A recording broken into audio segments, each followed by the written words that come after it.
გადავინაცვლოთ ახლა ისეთი თემისკენ, რომელსაც ჰქვია იურისტი გვირჩევს, ანუ ამ რუბრიკისკენ უნდა გადავინაცვლოთ. დღეს ორშაბათია და ახალი დღის მაყურებელმა ეს ძალიან კარგად იცის. თუმცა დღეს ცოტა განსხვავებული თემატიკა შევარჩიეთ თქვენთვის. ჩვენ გვინდა წარმოგიდგინოთ ადამიანი, რომელსაც არაჩვეულებრივი მართლაც იდეა გაუჩნდა, შექმნას აპლიკაცია ხელოვნური ინტელექტის გამოყენებით, რომელიც იურიდიულ დახმარებას გაუწევს მომხმარებლებს. და ეს მე მგონია, რომ მართლა ძალიან საოცარი იდეაა და ძალიან მისასალმებელია, რადგან ხშირად ჩვენს ცხოვრებაში გვაქვს ხოლმე მომენტი, როდესაც გვჭირდება იურიდიული კონსულტაცია, დახმარება, ან სხვადასხვა კანონის სამოკითხვა, ასე ვთქვათ, სადაც ისეთი ენით არის ხოლმე დაწერილი, რომ გვიჭირს და თუ აპლიკაცია გვიჭირს გაგება, ასე ვთქვათ, ამ ენის. თუმცა მსგავსი აპლიკაცია თუ ამ ყველაფერში დაგვეხმარება, ეს იქნება საოცრება, მე მგონია, მართლაც ძალიან კარგი წამოწყება და იდეა. მე მინდა წარმოგიდგინოთ ჩვენი სტუმარი, ეს გახლავთ ვატო ლუაშვილი. სხვათა შორის მინდა აღვნიშნო, რომ ის გახლავთ ფლორიდის საერთაშორისო უნივერსიტეტში კრიმინალურ სამართალს სწავლობდით. მოგესალმებით, ბატონო ვატო, პირველ რიგში დილამშვიდობისა და დიდი მადლობა, რომ ჩვენთან ხართ და ასევე აღვნიშნოთ, რომ ფლორიდის საერთაშორისო უნივერსიტეტში წარჩინებული კოლეჯის წევრიც ბრძანდებით და უკვე წელს კოლუმბიის უნივერსიტეტის საერთაშორისო პოლიტიკასა და ადამიანების უფლებებსაც სწავლობთ. კი ბატონო, მოგესალმებით კიდევ ერთხელ, დიდი მადლობა მოწვევისთვის პირველ რიგში და მივესალმებით ჩვენს მაყურებელს. მოგვიყევით აი ამ არაჩვეულებრივი იდეის შესახებ. ჯერჯერობით როგორც ხვდები, ეს მხოლოდ იდეაა, ხო? იდეის დონეზეა. იდეის დონეზე არის, უკვე დავიწყეთ ამ იდეის განხორციელება და ზოგადად იდეა გამიშთა იქიდან გამომდინარე, რომ ხელოვნურ ინტელექტს საზოგადოება ძალიან, ესე ვთქვათ, უყურებენ როგორც პრობლემას და საშიშროებას, რომ ჩაანაცვლებს ადამიანს და ადამიანის მონაგარს. კი, არის ასეთი მოსაზრება. და ჩვენ ძალიან ბევრი ვიფიქრეთ და გადავწყვიტეთ, რომ ხელოვნური ინტელექტი შემოგვეთავაზებინა საზოგადოებისათვის, როგორც დამხმარე საშუალება, რომ მათ ყოველდღიურ საქმიანობა გაუმარტივოს. რა თქმა უნდა, მოგეხსენებათ, რომ ყველა ადამიანი ვერ იქნება ყველა სფეროში განსწავლული და ჩვენ რაშიც ვართ, ესე ვთქვათ, განსწავლულები, იურიდიული საქმიანობა, გადავწყვიტეთ, რომ ეს შევთავაზოთ ამ ყველაფერზე გამარტივებული ფორმით.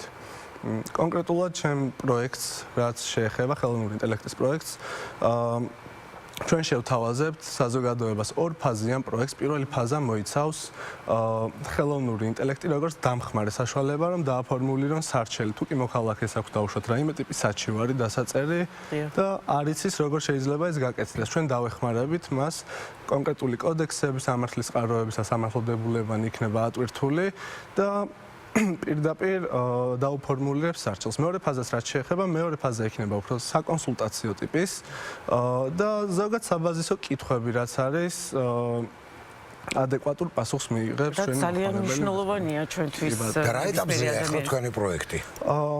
ზოგადად უნდა გავიაზროთ ის ფაქტორი, რომ ხელოვნური ინტელექტი არის ახალი ტენდენცია მსოფლიოში, მაინც მიუხედავად იმისა, რომ თითქმის 2 დეკადა არის, რაც იგი დამკვიდრებული არის, ძალიან დიდი დრო დაჭირდა ამას საზოგადოებას, რომ აღექვა ეს ინტელექტი. ჩემმა გუნდმა ძალიან ბევრი ფიქრა ამ საკითხთან მიმართებაში და გადავწყვეტ, რომ ეს ფაზა დაგვეყო ორ ნაწილად. პირველად ჩვენ მივაწვდით საზოგადოებას თეორიულ მასალას, თუ როგორ შეიძლება ის იქნას გამოყენებული. კონკრეტულად მე კოლუმბიის პროფესორებთან და სტუდენტებთან ერთად გადავიღებთ, ესე ვთქვათ, პოდკასტს, სადაც აუხსნით საზოგადოებას, თუ რა ტიპის სარგებელი შეიძლება მიიღონ ხელოვნური ინტელექტისაგან და როგორ შეიძლება მასთან დიალოგი დამყარდეს. ხოლო მეორე ფაზას რაც შეეხება, ეს იქნება უფრო პრაქტიკული ტიპის ფაზა. და რა თქმა უნდა მოგეხსენება ძალიან დიდი დრო, რესურსები და ენერგია უნდა იყოს შადებული ამაში და იქიდან გამომდინარე, რომ ეს იყოს იდეალური, ესე ვთქვათ, 1 წლის პერიოდს ვარაუდობ, რომ დაჭირდება. კონკრეტულად ახლა ვართ იმ პროცესზე, რომ language models ვაინსტალირებთ მასში. ეს სტარტაპის ფორმატი ექნება, ხო, ალბათ? დაახლოებით, მსლად სტარტაპის არა, უფრო ზოგადად განსხვავებული ფორმატი იქნება, ესე ვთქვათ, იქიდან გამომდინარე, რომ სიტყვაზე რომ ავიღოთ ChatGPT. ChatGPT შეგიძლია დაუსვათ სამართლებრივი კითხვა, მაგრამ რაოდენ ადეკვატური და რელევანტური პასუხი იქნება, ეს ცალკე საკითხი არის. ჩვენი პროექტი კი სწორედ ამაზე უზრუნველყოფს, თუ კი ChatGPT და სხვა ხელოვნური ინტელექტი ინფორმაციას იღებს სოციალური მედიისაგან, ჩვენ პირდაპირ ავტვირთავთ იმ სამართლებრივ წყაროებს, რაც იქნება კი ბატონო, სანდო და რაც გასცემს მათ ადეკვატურ პასუხს. ბატონო, ეს მარტო ჩვენთვის იქნება ქართველებისთვის იქნება გამიზნული თუ შეიძლება მე ამისი გაყიდვაც საზღვარგარეთის? კარგი კითხვა არის. ჯერჯერობით ჩვენ გადავწყვიტეთ რომ ეს ყოფილიყო მხოლოდ და მხოლოდ ქართველებისთვის განკუთვნილი, იქიდან გამომდინარე რომ არსებობს ესე თქვა სამი ტიპის სამართალი, ევროპული, აზიური და ამერიკული, ძირითადად ესე ყოფენ და საქართველო კი არის ევროპული სამართლის წევრი, მაგრამ ევროპულ სამართალში ესე ვთქვათ, ევროპული ქვეყნები რადიკალურად განსხვავდებიან ერთმანეთისაგან კანონმდებლობით, კონსტიტუციით, კოდექსებითა თუ სასამართლო პროცესებით. აქედან გამომდინარე, რომ ეს პროექტი ყოფილიყო შემდგარი და იდეალური, გადავწყვიტეთ, რომ რა თქმა უნდა ჩვენს ქვეყანაზე კონცენტრირებულიყავით, მაგრამ თუ კი იქნება იმის საშუალება მომავალში, რომ წარმატებული იქნება ეს პროექტი, შესაძლებელია, რომ გაფართოებაც მივიჩნიოთ ხედულობა. დარწმუნებული ვარ, რომ იქნება აუცილებლად, იმიტომ რომ ძალიან ბევრი ლიტერატურა რაც გვაქვს, იული ლიტერატურა სამწუხაროდ ისეთიანითაა დაწერილი, რომ ჩვეულებრივი რიგითი მოქალაქე ძალიან ძნელად აღიქვამს ამას. სწორედ აი ამის გამარტივებას ემსახურება ჩვენი პროექტი, რაც მათთვის იდეაში არც არის აუცილებელი, რომ ყველანაირი დეტალი ესე ვთქვათ შესწავლილი ქონდეს საზოგადოებას და გვინდა რომ გამომარტივოთ ეს ყველაფერი და ხელმისაწვდომი გახდეს. და ამისი ანალოგი არსებობს იგივე ამერიკის შეერთებულ შტატებში თუ კი ბატონო, შევსწრებდი ვარ ძალიან ბევრ ანალოგიას და ზოგადად ინოვაციები, როგორც მოგეხსენებათ, არის ისეთი პროექტი, რომ ერთ ქვეყანაში დადებით, რასაც ხედავთ, ვიღებთ და ვნერგავთ სხვა ქვეყანაში. ესეც ერთგვარი ინოვაცია არის და გადავწყვიტე, რომ ანალოგიური გამეკეთებინა მეც, რა თქმა უნდა, არის ესეთი პროექტები ამერიკის შეერთებულ შტატებში, საფრანგეთში და ძალიან წარმატებული არის და ვთვლი, რომ ანალოგიური თუ კი იქნება საქართველოზე გათვლილი ძალიან, ესე ვთქვათ, იხეირებს ქართველი მოსახლეობა. ბატონო, კიდევ ერთი შეკითხვა. აი თქვენ ბრძანეთ, რომ თქვენ ანალოგიური პროექტები საზღვარგარეთ გინახავთ. ახლა ვაკეთებთ აქ საქართველოში. რა განსხვავება იქნება ენის გარდა? იქნება რამე ისეთი რაციონალური, რითაც ჩვენ ვაჯობებთ, თქვათ, სხვებს? ორ ტიპის რადიკალურ განსხვავებას შევხედავთ ჩვენ. პირველი იქნება ის, რომ რა თქმა უნდა ეს იქნება მხოლოდ და მხოლოდ საქართველოზე გათვლილი, ვერ შედგება ფიზიკურად ჯერჯერობით ისეთი პროექტი, რაც ყველა ქვეყნის კანონმდებლობას, კონსტიტუციას და რა თქმა უნდა სამართლებრივ წყაროებს, კომენტარებს ჩაიტევს ერთგვარად.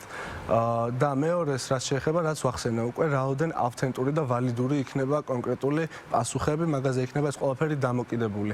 თუ კი დავუშვათ რამოდენიმე ხელოვნური ინტელექტის სიტყვაზე, სოციალური პლატფორმიდან იღებს პასუხს, როგორც არის Reddit, Facebook, Instagram და ასე შემდეგ.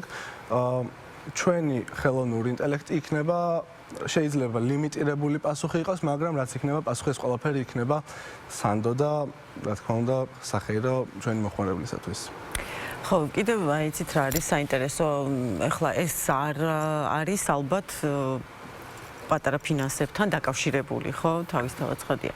სად ფიქრობთ, რომ მოიპოვოთ ამისი დაფინანსება, თუ ეს სტარტაპი არ იქნება, რა თქმა უნდა და ჯერჯერობით ჩვენ ვართ ისეთ პროცესში, რომ პოდკასტს ვაკეთებთ ამ საკითხთან მიმართებაში, რომ მოსახლეობას აუხსნათ თუ როგორ იქნება. ჯერჯერობით ეს არც არის ესე თქვა დიდ ფინანსებთან დაკავშირებული, ხოლო როდესაც გადავალთ პრაქტიკულ ეტაპზე, ჩვენ შევეცდებით, რომ მოვიპოვოთ დაფინანსება. და ვინც დაუშვათ ინვესტორი თუ გამოგვიშთა და დაგვაფინანსებს ამ საკითხთან მიმართებაში, რა თქმა უნდა, პრაქტიკულ ნაწილსაც განვახორციელებ შემდგომ. და აი როდის უნდა ველოდოთ, დაუშვათ თქვენი გეგმა როგორია, როდის აპირებთ, რომ ეს პრაქტიკულად ჩაუშვათ? სიმართლე რომ გითხრათ, ესე ვთქვათ, რომ კონკრეტული თარიღი ესე არ აქვს აღებული, იმიტომ რომ ჩვენ ველოდებით იმას, რომ ეს პროექტი იყოს შემდგარი. თუ კი ეს იქნება ნაწილობრივი, არ გვინდა რომ ესე გადავცეთ ჩვენ მოსახლეობას და ჩვენი გათვლების მიხედვით დაახლოებით 1 წლის რადიუსში ეს პროექტი უკვე შემდგარად უნდა მიეწოდოს ჩვენს მომხმარებლებს. სამუშაო ბევრია. კი ბატონო, ძალიან ბევრი არის სამუშაო კონკრეტულად მოძიებაში და ჩვენი გუნდი ძირითადად დაკომპლექტებული არის, ესე ვთქვათ, ახალგაზრდა იურისტებისა და ახალგაზრდა IT-ის მცოდნეებისაგან და დაგვეხმარებიან ისინი, რომ თავიანთი ესე ვთქვათ კრეატივი და გამოცდილება რაც აქვს, ჩადონ, რადგან ეს ესე ვთქვათ, მაინც და მაინც ახალი პროექტი არის და პირველ რიგში ალბათ მეც ჯონიც და ტელემაყურებელიც ძალიან გვახარებს ჩვენ ყველას ის ფაქტი, რომ სწორედ თქვენ და თქვენაირი ახალგაზრდები ხართ აი ამ საქმეში ჩართულები, ისინი რომლებსაც განათლება გაქვთ მიღებული საკმაოდ სოლიდური, ასე ვთქვათ და ცდილობთ რომ კლავად საქართველოს მოახმაროთ თქვენი ცოდნაც. ძალიან დიდი მადლობა და წარმატებები. მადლობა თქვენ წარმატებები.